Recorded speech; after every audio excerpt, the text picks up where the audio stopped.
Hello, my friends. Welcome to another episode of Deep True Crime, where we dive deep and explore past cases and sometimes current cases that are going on.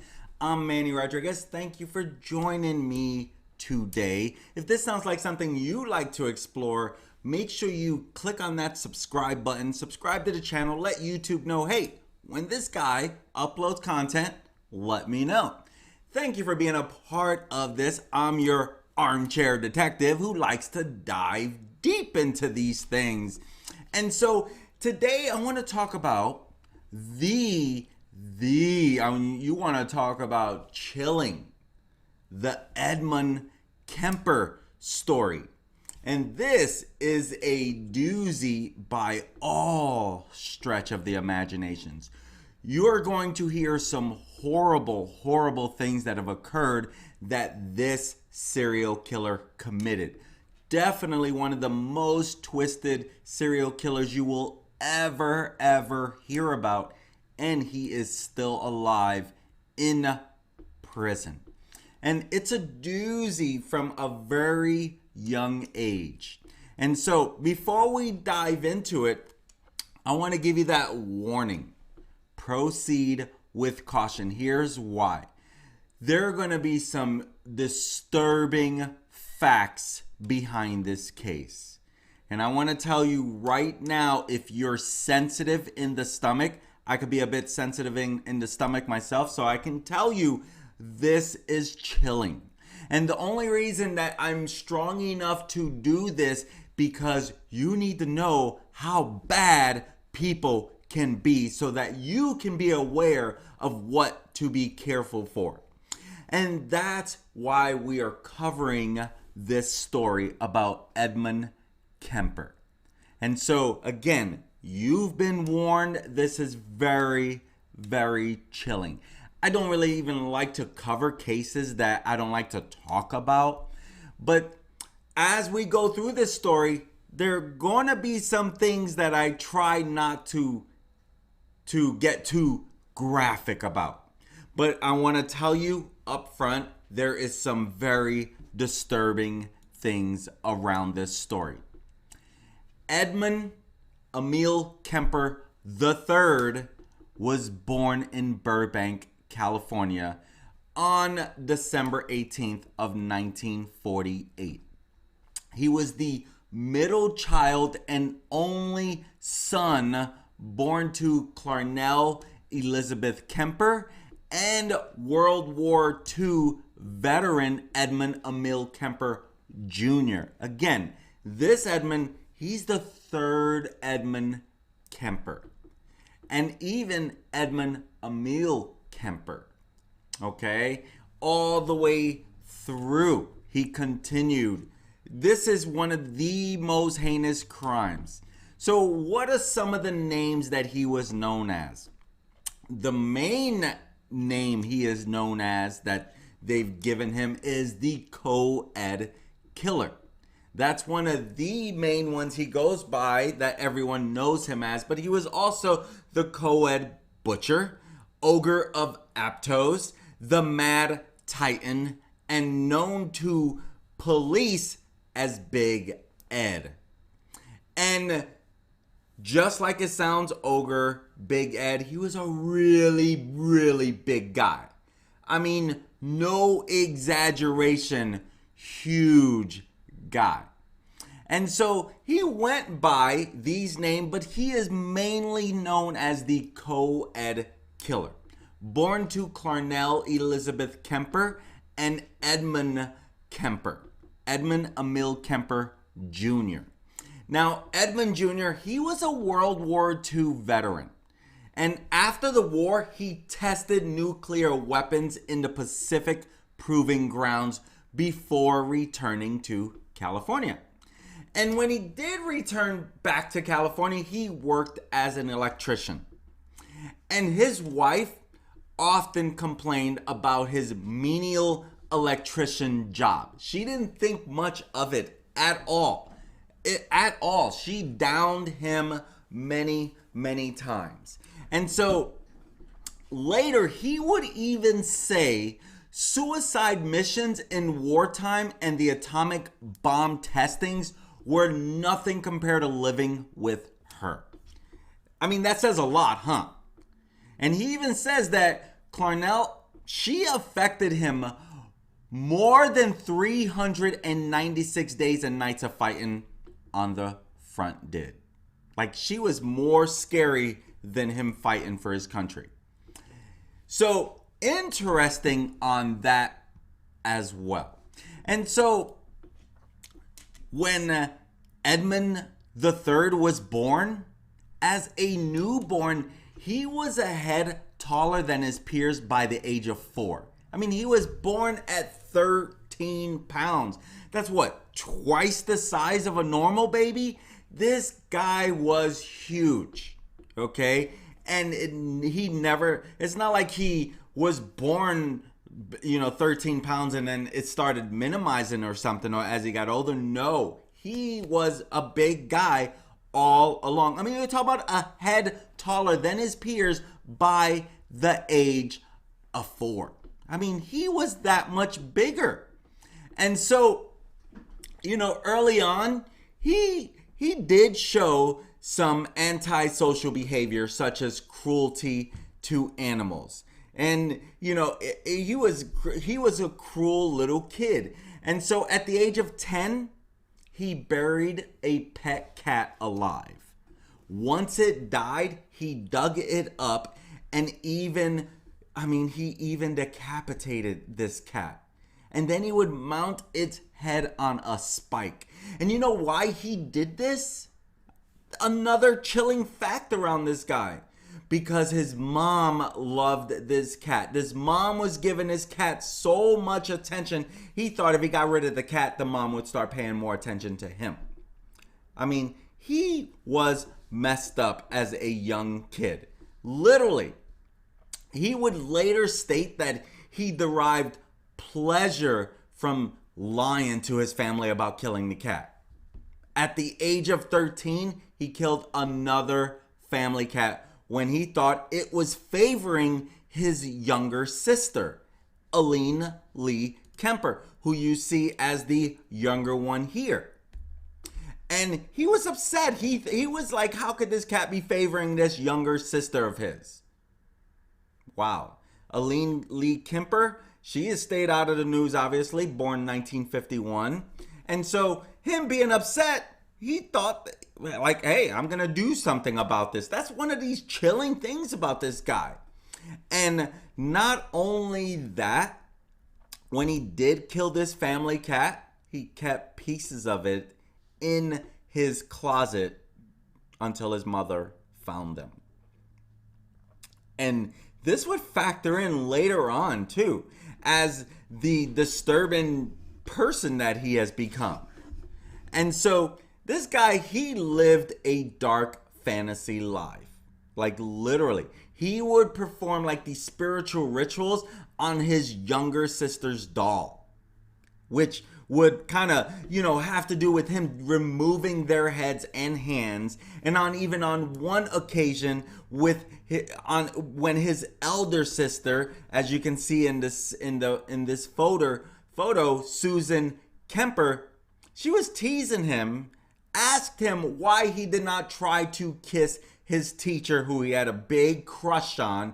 He said, if I kiss her, I'd have to kill her first. Those were his exact words. And he also recalled, and he does a lot of interviews later in life, and I'll talk about that as well. He even recalls as a young boy, he would sneak out of his house and armed with his father's bayonet, I'm not too sure if I'm pronouncing that right, but this was a blade that, it was like a sword in a little way, that it was used to stab an opponent in hand-to-hand fighting, kind of like a sword, right? And so he would take his father's bayonet, go to his second grade teacher's house to watch her through the windows. Freaky, huh? And he even stated in later interviews that some of his favorite games to play as a child were gas chamber and electric chair. And this is where he would ask his younger sister to tie him up and act like she's flipping an imaginary switch, which he would then tumble over and just kind of wiggle on the floor like he was dying. He was pretending that he was being executed by gas inhalation or electric shock. Wow, right? Now, when he was younger, he did have a couple close death experiences as a child. As a child, he did. His elder sister, Susan Kemper, she tried to push him in front of a train, and another time she did successfully push him into the deep end of a swimming pool where he almost drowned. I mean, that's it's like every time we're covering these type of stories, there's always some childhood drama that comes with it. Do you notice that? And his parents, they would separate in 1957, which was heartbreaking because he had a very close relationship with his father. And so he was devastated when they separated in 1957, causing him to be raised by Clarnell in Helena, Montana. And he had a severely dysfunctional relationship with his mother. She was a neurotic, domineering alcoholic who frequently talked down to him, belittled him, humiliated him, and abused him. She literally did that, while he was living with her. And she often made her son sleep in a locked basement because she feared that he would harm his sisters. See, his sisters, they were regularly mocking his large size. I mean, at the age of 15, he was 6 feet 4 inches. I mean, he was a big kid. His mom even referred to him as a real weirdo. She would call his dad and tell him he's a real weirdo. I mean, this tells you a lot. And his sister, they were not the nicest to him, And so that's, he didn't get much love as a child, basically. His mom or sister, they refused to show affection out of fear that they would turn him gay. And even told the young Kemper that he reminded her of his father and that no woman would ever love him. That's what his mom said. And Kemper, Edmund Kemper III, the serial killer, he would later describe her as a sick, angry woman. And it has been said that she suffered from borderline personality disorder. And so this was assumed about her. And so at the age of 14, he ran away from his mom's home in an attempt to reconcile with his father in another part of California, Van Nuys, California. And once he was there, he learned that his father had that he remarried and had a stepson now. And Kemper, he stayed with his father for a short while until the dad sent him to live with his paternal grandparents. If you guys know if you've heard the story, you know where that's going a little bit. If you don't, again, this is very chilling. And so he was sent to live with his grandparents. They lived on a ranch in the mountains of North Fork, California. And by all accounts, Edmund Kemper III hated living in North Fork. He described his grandfather as senile and said that his grandmother was constantly, belittling him as well. Kind of just like, depriving him as a male, depriving him of being a man, depriving him of his manly, ways that he truly was. And so it kind of took away from his identity as a man. And even did that to his grandfather as well. That's what, that was according to Edmund. He did a lot of interviews. It's interesting. This is a crazy, weird story. So,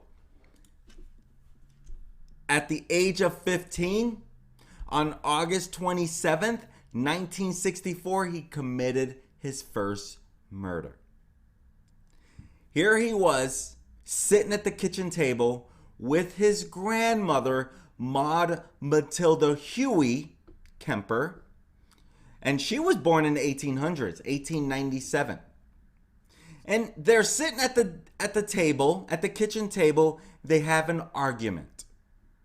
Him and his grandmother have an argument. So now Edmund Kemper III, he's enraged and he storms off and he retrieves a rifle that his grandfather had given him for hunting. And at this time, the rifle had been confiscated from his grandparents. It had been confiscated because he had been using it recklessly to shoot animals. So then he comes back into the kitchen and he fatally shoots his grandmother in the head before firing twice more into her back. He comes back into the kitchen. His grandma sees him with the hunting rifle and she says, "Oh, you better not be shooting the birds again." Which almost kind of says, okay, you shouldn't have the gun, but okay, just don't go shooting birds again. We'll have to confiscate the rifle again. But that's not what his plan was. He shoots her right out of there. He's like, boom, just shoots her. I mean, that's some cold-blooded stuff. Seriously. Now, there have been some accounts that mention that she also suffered multiple, post-mortem stabs. Like after she was dead, he stabbed her multiple times with a kitchen knife. That still, hasn't really been authenticated. And so when Kemper's grandfather, Edmund Emil Sr., returns from the grocery, because he was out shopping, Kemper goes outside and fatally shot him in the driveway next to his car. Not being sure what to do next, he phones his mother, who told him to contact the local police. Kemper does as she says and phones the local police and waits to be taken into custody. Rest in peace, Maud Matilda Huey. Rest in peace, Edmund Emil Kemper Sr. And so now he waits for the police. And now after his arrest, he says that he just wanted to see what it felt like to kill grandma. And he testifies that he killed his grandfather so he would not have to find out that his wife was dead, because he knew he would be angry with Kemper for what he'd done. So he goes out there, boom, while he's still in the driveway and shoots him dead. And this is, so you had a psychiatrist, Donald Lundy, who interviews Kemper during adulthood, and the psychiatrist, he writes that in his way, he had avenged the rejection of both his father and his mother, because he was rejected by both of them. doesn't give you reason to go shoot. But, you know, when you have bad stuff in your head, in your eyes, whatever. I don't even know what causes someone to do this. I'm just trying to be a detective. I'm not trying to be a psychologist, right? I'm a detective that can't handle blood. I'm not a detective. Let's get that straight. But let's get that straight. I'm not a detective. Let's hope I don't get that. Doesn't even come across as wrong. But, and so his crimes were deemed incomprehensible, of course, especially for a 15-year-old to commit this. And court psychiatrists, they diagnosed him as paranoid schizophrenic, and then they sent him to Atascadero State Hospital, where he would stay there, which this is a maximum security facility that houses mentally ill convicts. And so now he stays there for a little while. You know, here is where a lot of his future serial killer would grow. This is where, I mean, this guy was a really intelligent person. He wasn't just some dumb, illiterate person. He was smart as can be. And so at Atascadero, which is a California youth authority, psychiatrists and social workers, they kind of disagreed with the court psychiatrist's diagnosis about him. Their report stated that Kemper showed no flight of ideas. Like, he has no interference with thought. Literally.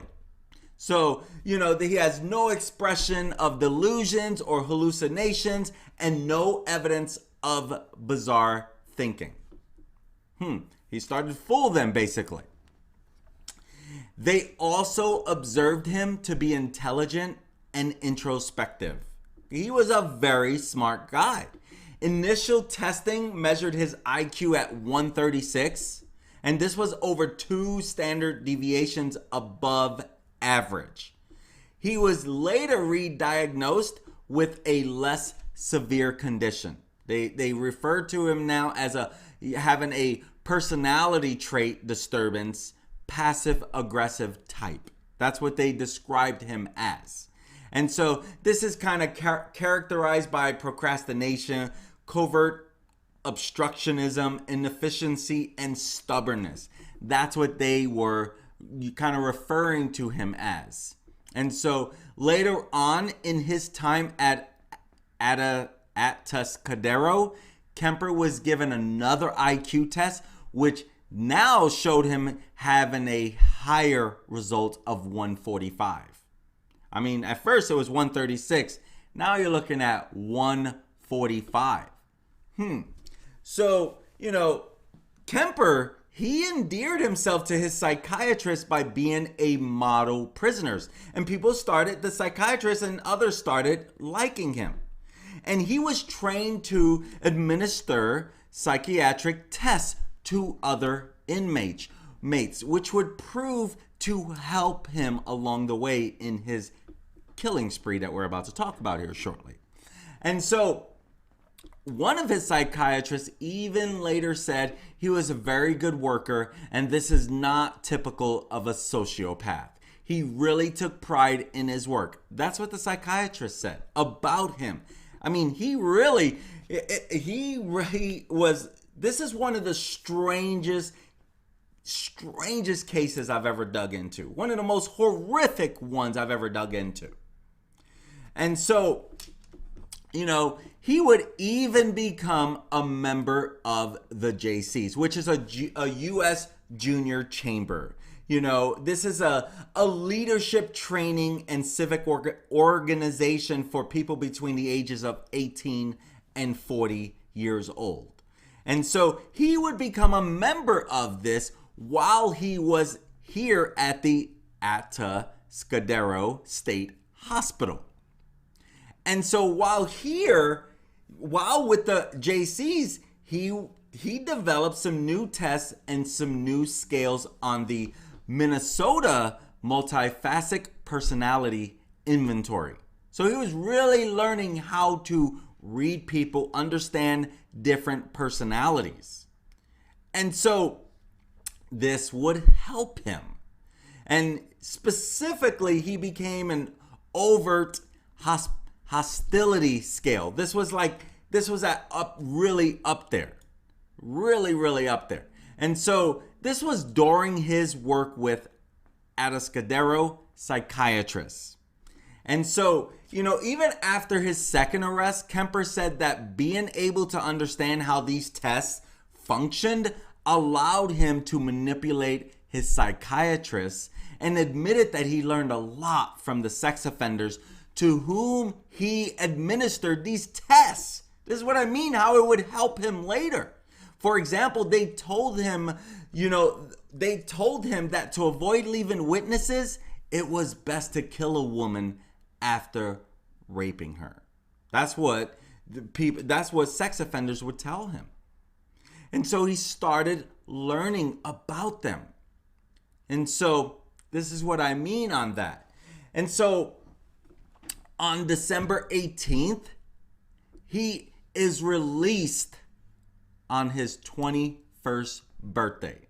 And he's released on parole from Atascadero. And this was even against the recommendations of psychiatrists that were at the hospital. He was released into the care of his mother, Clarnell. Now, by this time, she had remarried, taken the surname Strandberg, and then divorced again. And so now she's living at 609 A Ord Street in Aptos, California, which was a short drive from where she worked as an admin assistant at the University of California, Santa Cruz. And this would be a big part of where he would be leading to his heinous ways. And so Kemper, he later demonstrated further to his psychiatrist that he was rehabilitated. And on November 29th of 1972, his juvenile records were permanently expunged. He proved to the psychiatrist he was a whole new person that could have never done this. The last report from his probation psychiatrist, it literally read just like this. If I were to see this patient without having any history available or getting any history from him, I would think that we're dealing with a very well-adjusted young man who had initiative, intelligence, and who was free of any psychiatric illnesses. It is my opinion, this is the psychiatrist talking, it is my opinion that he has made a very excellent response to the years of treatment and rehabilitation, and I would see no psychiatric reason to consider him to be of any danger to himself or to any member of society. And since it may allow him more freedom as an adult to develop his potential, I would consider it reasonable to have a permanent expunsion of his juvenile records. Did he fool them or what? If you haven't heard this story, you're probably like, well, what did he do wrong? We're about to get into that. And so while he was staying with his mother, he did go to community college, which was part of his parole requirement, and he had hoped he would become a police officer, though he was rejected because of his size. At the time of his release from Atascadero,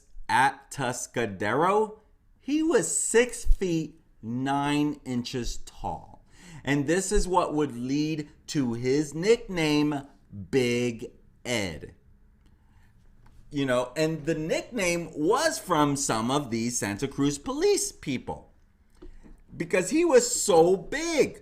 But even though they didn't let him in, he maintained relationships with Santa Cruz Police Department, with a lot of the police officers, despite his rejection to join the force and become a self-described friendly nuisance. So he hung out. He was that friendly nuisance that hung out. And they would hang out at a bar called the Jury Room. And this was a popular hangout for local law enforcement officers. He would hang out with them there. And so, he would work a series of menial jobs before finally gaining some employment with the State of California Division of Highways. That's what it was known. Now it's the California DOT, Department of Transportation. And so during this time, his relationship with his mother, remember he was still living with her, this remained a very toxic and hostile relationship between the two. Some believe this is what caused him to go back into his fits. Because the two of them, they would be frequently having arguments that even the neighbors often overheard.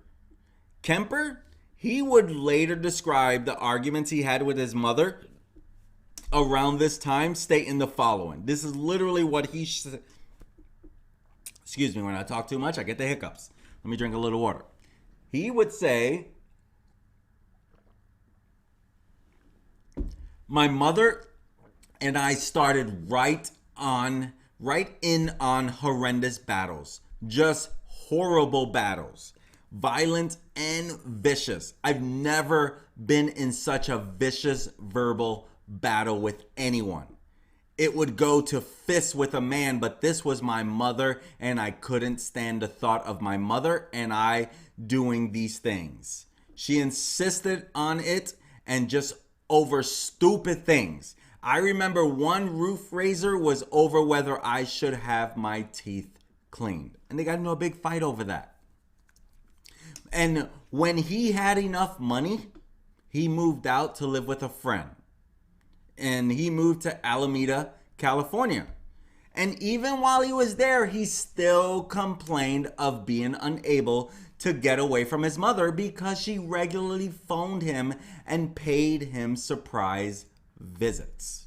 And, of course, he often had financial difficulties, which resulted in his frequently returning to his mother's apartment in Aptos, California.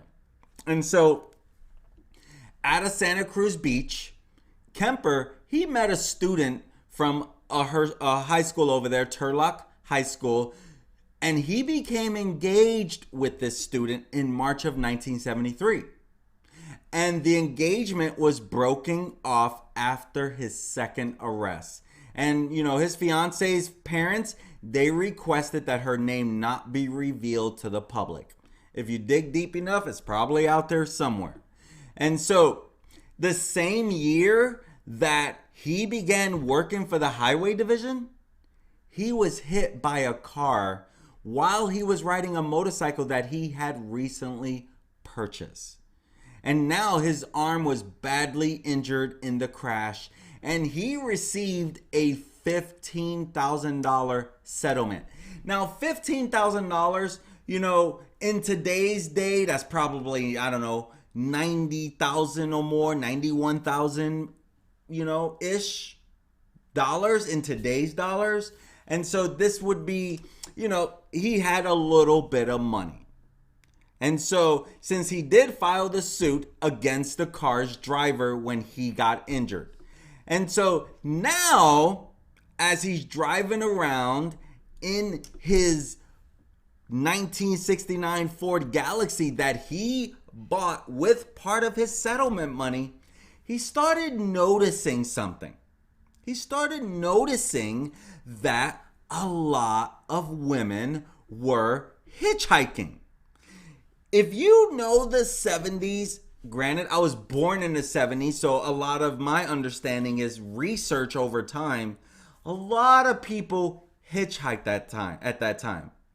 But what else started up in quite a number of numbers of happening? Serial killers started occurring quite a bit, and it started with the hitchhikers, who were always looking for rides to get from one place to another. And so Edmund noticed that there's a lot of women who are hitchhiking. And so what did he do? He started storing plastic bags, knives, blankets, and handcuffs in his car. He then began picking up young women, more for like practice purposes. He would pick them up and then peacefully let them go. Now, according to Kemper, he picked up around 150 such hitchhikers before he, felt these homicidal sexual urges that he would call little zappies, little zapples. And he began acting on them. Literally, he began acting on them. And in between May of 1972 and April of 73, he embarks on an 11-month murder spree. And he started with young women he picked up hitchhiking and ending with the murder of his own mother, before killing his last victim, who was his mother's best friend, who he invited over for dinner and a movie. And we'll get into that. But in the beginning, he just picked up all these hitchhikers, Any of them could have been suitable victims, but he didn't do anything. He didn't do anything until he started getting these little zapples. And so until then, he wasn't triggered to do anything yet. But on May 7th of 1972, Kemper was driving in Berkeley, California, when he picked up two 18-year-old Fresno State students. And those would be the two of his first big murder spree victims. Rest in peace, Marianne Pesce, and rest in peace, Anita Marie Luquesa. And they were hitchhiking in Stanford, California. He took them to a secluded wooded area near Alameda that he knew from working for the highway department. He handcuffs Marianne and he locked Anita in the trunk before stabbing and strangling both of them. This is heinous. And Kemper, he then put both of the women's bodies in the trunk of his Ford Galaxy and returned to his apartment. And he was even pulled over on the way to his apartment by a police officer for a broken taillight. But he continued because there was no signs for the cop to think otherwise. There was no trace of any crime had occurred. So there's no reason for them to check the trunk, right? Now, when he got home with the two, his roommate was not at home. So he took their bodies into his apartment and let his little zapples run wild. He took, PORN graphic photographs of them. He even had, SEX with their naked corpses before dismembering them. I'm telling you, this is heinous. He then put the body parts into plastic bags, which he later disposed of near Loma Prieta Mountain.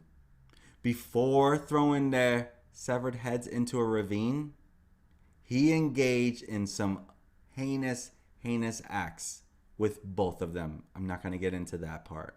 He did the despicable. And he wasn't done. On the evening of September 14th, he picked up 15-year-old Korean dance student Aiko Koo. Rest in peace, Aiko Koo. And he picked her up. She decided to hitchhike to dance class because she missed her bus when Kemper picked her up. He drove to a remote area and pulled a gun on Koo, before accidentally locking himself out of his car. He talks about this in an interview. He did this interview in 1984. Look it up. Go Google interview Ed Kemper 1984. He talks about this. And he talks about how he accidentally locks himself out of his car. And Koo lets him back in. She unlocks the door for him and lets him back in, even though she had Kemper's gun and the keys to the car. She let him back in. I wish she never did that. Rest in peace, Aiko Koo. It's so sad, these people that are taken so young with so much life to live. And what does he do? He proceeded to pinch her nostrils, to force her to black out. Then he raped her and killed her by strangulation. He throws her body into the trunk of his car, and then he decides to have a few drinks at the bar. And when he's done, he comes back out to the car. He opens the trunk again just to admire his catch, just like a fisherman would do one last time before taking his trophy prize back to his apartment. And then he continues to do the unthinkable. He has sex with her corpse before dismembering and disposing of her remains in a similar manner as his previous two victims. And Aiko's mother, she calls the police to report the disappearance of her daughter, and she puts up hundreds of flyers of her missing daughter. There is even a piece in the newspaper that, last seen at the bus stop. Has anyone seen her? And, she was that missing girl. Oh, I put the wrong one up there. She was that missing girl. And the next day, I'm going to put that here. I noticed I put the wrong little piece there. The next day after killing Aiko Koo, Kemper, again, he started his crime spree, right? He started this heinous crime. The next day after killing Aiko Koo, he went before a panel of psychiatrists as a follow-up, which was a requirement for his parole. The first doctor talked with him for a while and indicated that he saw no reason to consider Kemper a danger to anyone. And the second psychiatrist actually used the words normal and safe to describe Kemper. Both psychiatrists recommended the sealing of his juvenile records to help him become a better citizen. He really pulled some wool over their eyes, didn't he? And so now, January 7th of 1973, Kemper, who now moved back in with his mother, he's driving around Cabrillo College campus.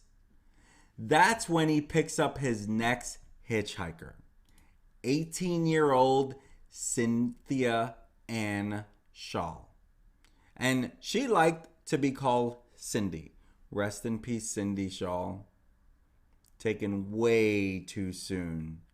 You can see why he's called the co-ed killer as well. And so he drove Cindy to a secluded area, and just like the other ones, he fatally shot her with a .22 caliber pistol before putting her in the trunk. What's he do then? He drives to his mother's house where he kept her body hidden in a closet in his room overnight. The next day, when his mother leaves for work, he has sex with and removes the bullet from her corpse. Never heard of such a thing. Rest in peace, Cindy. I'm so sad that you've had this happen to you.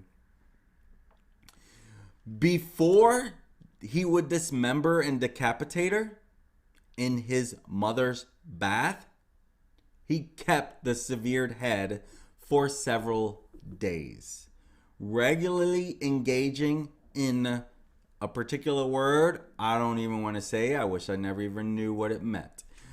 But he did some unbelievable things that add more sickness to this person.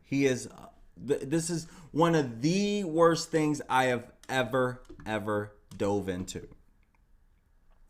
And, before finally burying it in his mother's garden, facing upward toward her bedroom.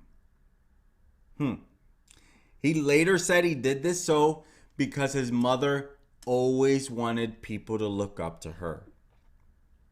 And I feel like the mom brought a lot of this out. Not intentionally. Maybe because she's not the mother of the year. I don't know. But he would throw the body parts over a cliff. But guess what? They would quickly wash up into the beach. And so now, boom,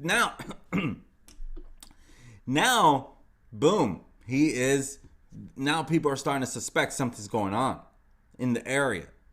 And on February 5th of 1973, after another fight with his mother, Kemper left his house in search of someone to take his anger out on.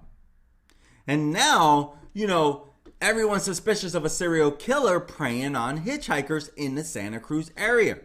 And so students, they were advised to only get into cars with a university sticker. And guess what? Because his mother worked there, she had this sticker. And so since they were advised to only get into cars with university stickers, Kemper had such a sticker because his mother worked at the university. And so now he finds 23-year-old, of course, at the University of California. Now he finds 23-year-old Rosalind Heather Thorpe and 20-year-old Alice Helen, she likes to be called Allison Lou, on the UCSC campus. Rest in peace, Rosalind Thorpe. Rest in peace, Alice Lou. Taken way too soon in this world. Sorry for the families lost. I hope they're fine in peace. So what's he do? With both of the young women in the car, he drove through the campus and slowed down. Then he remarks of the beautiful view. He picks up his gun from his lap and he shoots Thorpe first. She fell against the window and Miss Lou started to panic. The horrifying ways that they had to go through. He fired through her hands. And now she's moving around and he missed twice before shooting her. He missed twice before shooting her in the temple. But she was still alive as he approached the university gate, where there were two young men who were stationed there letting people in and out. And when they see Kemper has the university sticker, they just wave him through.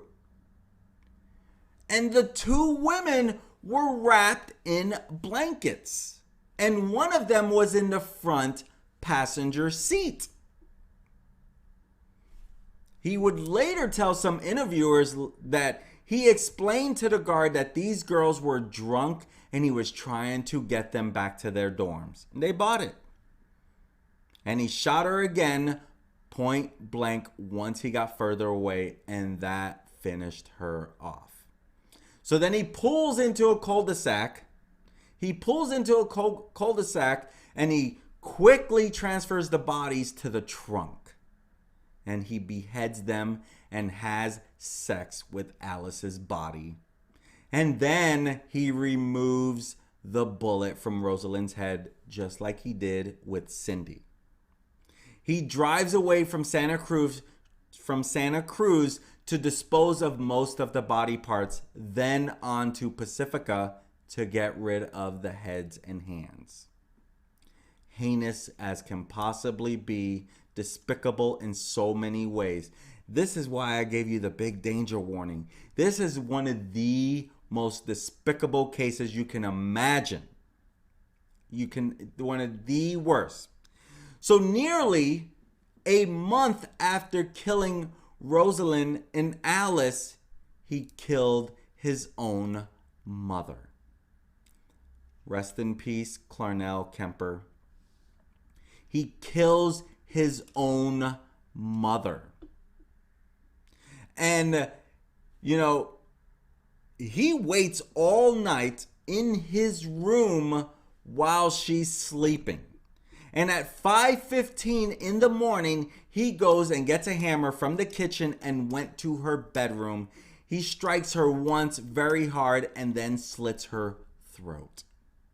Then he beheaded her and unsuccessfully tried to get rid of her larynx, which is in the inside. He tries to put it down a garbage disposal, but it's too hard to break down, so it does not go in. He then puts her head on a shelf and screams at it for an hour. He even throws darts at it. He ultimately smashes her head. And so that afternoon, he's like, if someone else were found dead with his mother, then suspicion might point away from him. So then he calls her friend, Sarah Hallett, and he says, hey, we're throwing a surprise dinner for his mother, and she's invited. And of course, she's like, okay, I'll come over. When she gets there, when she arrives, he strangled her. First manually, and then with the scarf he had obtained from Iko Koo. Rest in peace, Sarah Hallett, taken way too soon in this world. Taken way too soon. Then he removed Sarah's clothes and put her on his bed, and then has sex with her corpse. He put her corpse in the closet, and he leaves a note to the police saying approximately 5:15 a.m. Saturday. No need for her to suffer anymore at the hands of this horrible, murderous butcher. It was quick, asleep, the way I wanted it. Not sloppy and incomplete, gents. Just a lack of time. I got things to do. That's what he said. That's what he writes to the police. Now he's driving nonstop to Pueblo, Colorado. And he is not hearing any news on the radio about the murders of his mother and Sarah. And so he finds a phone booth and he calls the police. He's disturbed that this is not getting attention. So he calls the police and he confessed to the murders of his mother and Sarah. But the police did not take his call seriously and told him to call back at a later time. Several hours later, Edmund Kemper III calls and asks to speak to an officer he knew personally. And he confesses to killing his mother and Hallett. He waits in his car for the police to arrive, arrest him, and take him into custody. And he later confessed to killing 6 students.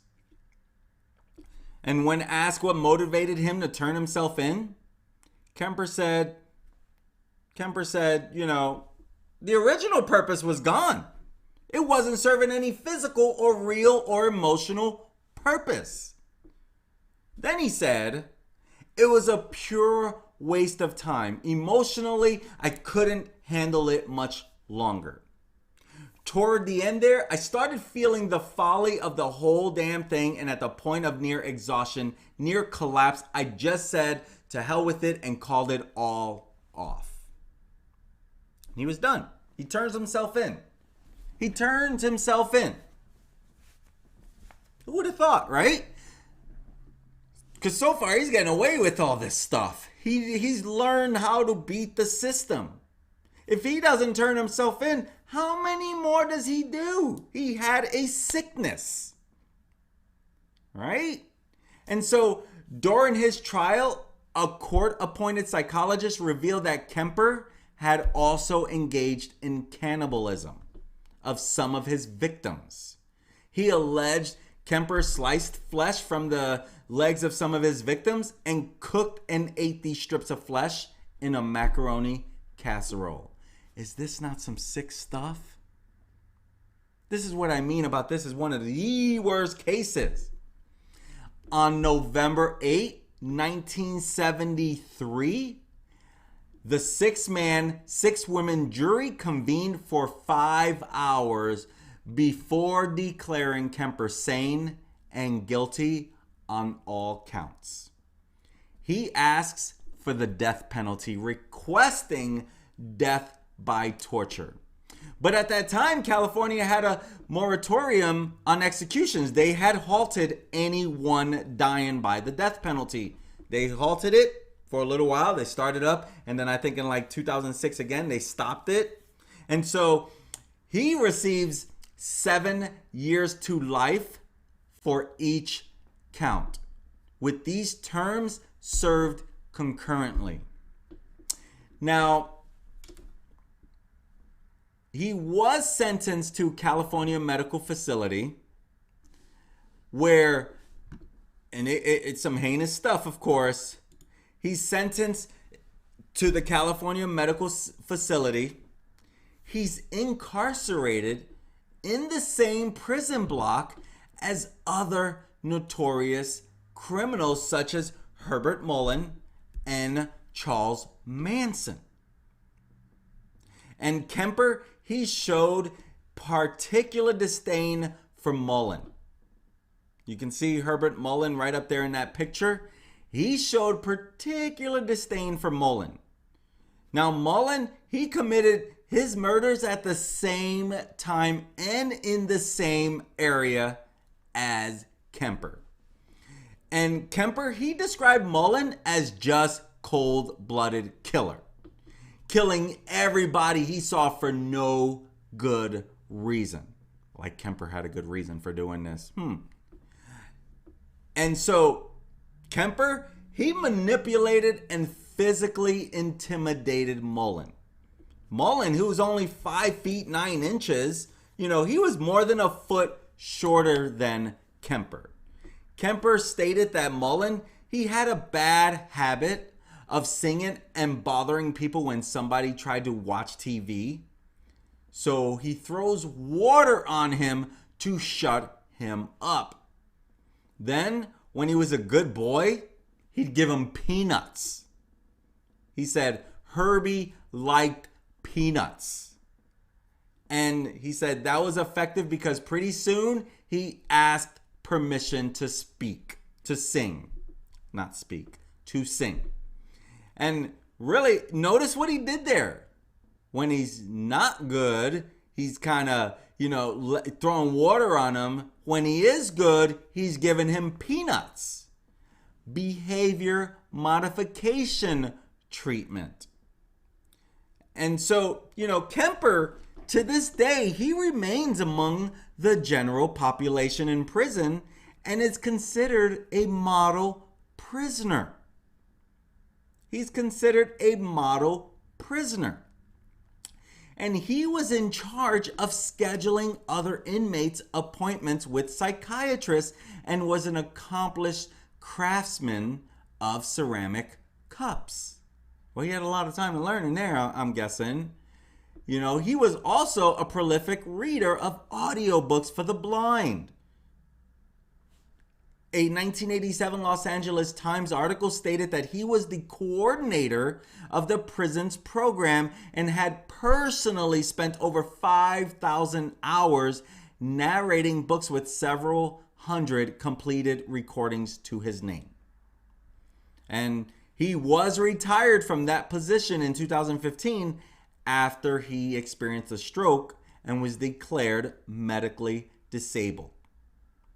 And in 2016, he received his first rules violation report for failing to provide a urine sample. And so it's like, you can see this, what you're looking here was, they did an interview for the Netflix Mindhunter. And they did an interview of him. And Mindhunter, it's a show that dives deep into true serial killers like Ed Kemper and many others. And so you can see here how much taller he was than most people. He was very tall. And this was a little on his, when he was, earlier. And here is the actor portraying Edmund Kemper in Mindhunter. And so, while he was in prison, Kemper had participated in a number of interviews, including a 1982 documentary of the Killing of America. Go look for it. He even, he participated in another interview and made an appearance in a 1984 documentary, Murder, No Apparent Motive. Check that out. If this sounds like a story you want to look even deeper into, I pretty much covered everything, but of course you can go deep into these things. And so his interviews, they have even contributed to the understanding of the mind of serial killers. And FBI profiler John Douglas, he described Kemper as among the brightest prison inmates he's interviewed and capable of rare insight for a violent criminal. And Kemper, he is very forthcoming about the nature of his crimes, and he has stated that he participated in the interviews to save others like himself from killing. At the end of his Murder, No Apparent Motive interview, he said, "There's somebody out there that is watching this and hasn't done that, hasn't killed people and wants to, and rages inside and struggles with that feeling, or is so sure they have it under control. They need to talk to somebody about it, trust somebody enough to sit down and talk about something that isn't a crime. Thinking that way isn't a crime. Doing it isn't just a crime, it's a horrible thing. It doesn't know when to quit, and it can't be stopped easily once it starts." He also conducted an interview with, Stefani Borjan in 1991. And it's interesting because he was first eligible for parole. My first question is, why would you ever make him eligible for parole? I would love to hear anyone's comment on that. So he was denied parole that year, as well as at parole hearings in 1980, 81, and 82. And then he waives his right to a hearing in 85. He was denied again in 88. And in 1988, when they denied him, he said himself, "Society is not ready in any shape or form for me. I can't fault them for that." Well, you just heard my words. Why would anyone ever consider letting him out? And so he was denied parole again in 91 and in 94. He then waived his right to a hearing in 97 and 2002. He attended the next one in 2007. He was denied. And prosecutor at that time says, "We don't care how much of a model prisoner he is because of the enormity of his crimes." Why is he even eligible? I don't even get that. And he waives his right to a hearing again in 2012, denied parole in 2017, and his next eligible is 2024. And so now what his crimes have done, it has influenced other works of film that you might be a little familiar with. He, alongside Ed Gein, were used as an inspiration for the character of Buffalo Bill in The Silence of the Lambs. Like Kemper, Bill fatally shoots his grandparents as a teenager. One of my favorite authors, Dean Koontz, he cited Kemper as an inspiration for character Edgar Vest in his 1996 novel Intensity. And so you got, I mean, my friends, that is some heinous stuff. Now you know about Ed Kemper. Ed Kemper, one of the worst serial killers you can ever come across. Literally one of the most twisted serial killers you could come across. My friends, if you like to dive into deep true crime, make sure you hit that subscribe button. That way you get notified whenever I upload new content. Thank you for joining me today.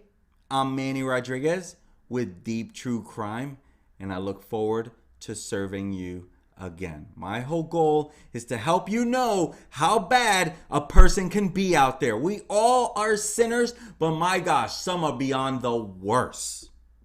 It's been happening before we were all born. It's inherently in people. Do you have those? I hope not, people. I hope not. My friends, thank you for joining me today. I'm Manny Rodriguez. Have an amazing day. We'll talk to you soon.